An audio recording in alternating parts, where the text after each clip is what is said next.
What's up, guys? Chris back again. I hope you guys are having a great day today. I'm having a pretty good day because I get to talk to y'all.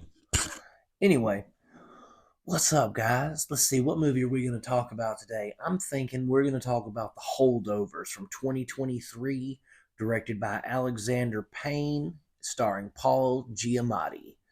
So I've been wanting to see this for, well, since I saw the previews for it, really. Big fan of Paul Giamatti, always have been. I think he's a great actor, underrated in my opinion. I mean, I know a lot of people like him, but and think he's really good, but I think that he doesn't get enough credit. I think he should already won an Academy Award by now. Um, but yeah, so this movie is basically about these kids. Think Harry Potter, no magic on Christmas.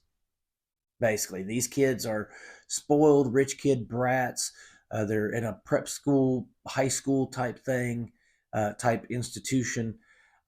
Everybody's going home for Christmas, and these certain individuals, teacher, a cook, a couple students, they don't have anywhere to go, or their families don't want them for the Christmas holiday, so they're stuck at the school with these teachers. Well, really, this is just a coming of age story where it's basically the the students, and it's basically interactions between the students and the teachers and all these different life problems that these people are having, and they have to come together. Well, they don't really have to come together, but it's very realistic. The characters are genuine. They're going through genuine turmoil, and that is what really, I guess, turned me on to this movie. We have a cook.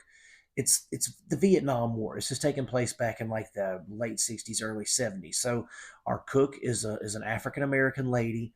Her son died in Vietnam. She has nowhere to go for the holiday, so she stays there to basically cook for the people who are still there. And we watch her go through her grief over her son dying. She's drinking. She's making an ass of herself in certain situations because she's grieving so hard. Then we have Paul Giamatti, who his character is this kind of pretentious, high-strung teacher who sees these children as just like parasites. They're like little ankle biters that just want to their mother and father buy a new gymnasium and they get to pass their classes, kind of thing. And so he really dislikes the students in that aspect. And then we have the students. There's rich kids, senators' kids, scientist kids, like all kinds of things like that. And we just watch them interact for 2 hours. And the beauty of it is these are real conversations about life, love, death, grief, healing.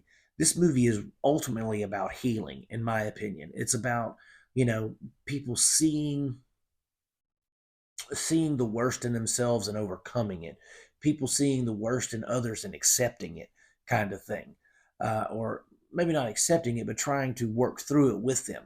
And I thought that was just brilliant. I thought that was excellent storytelling. The writing is so human.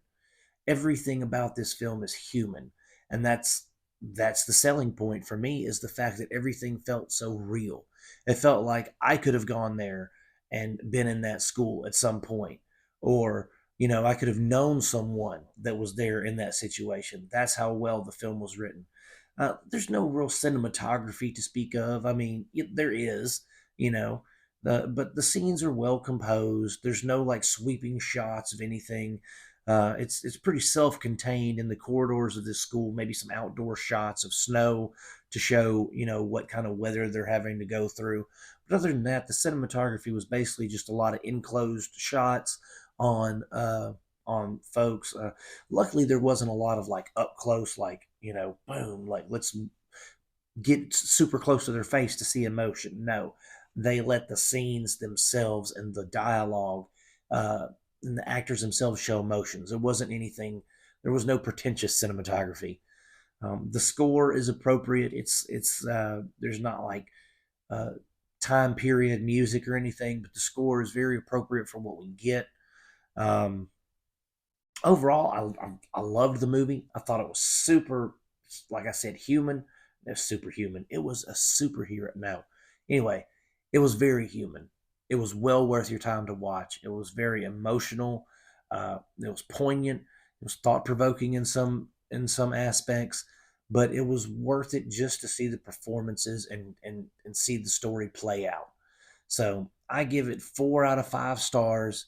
You can find it streaming over on Peacock, and I highly recommend you check it out because it's well worth your time. Thank you guys so much for watching my videos. I truly appreciate it. It means the world to me. And you know what, guys? If you want to find me on Facebook, I'm in the Cinema Dolce Facebook group, and I'm also on TikTok under Cinema Dolce if you guys want to see more stuff from me. But anyway, guys, I'm going to keep making them as long as you keep watching them. I love you. Peace out, and God bless.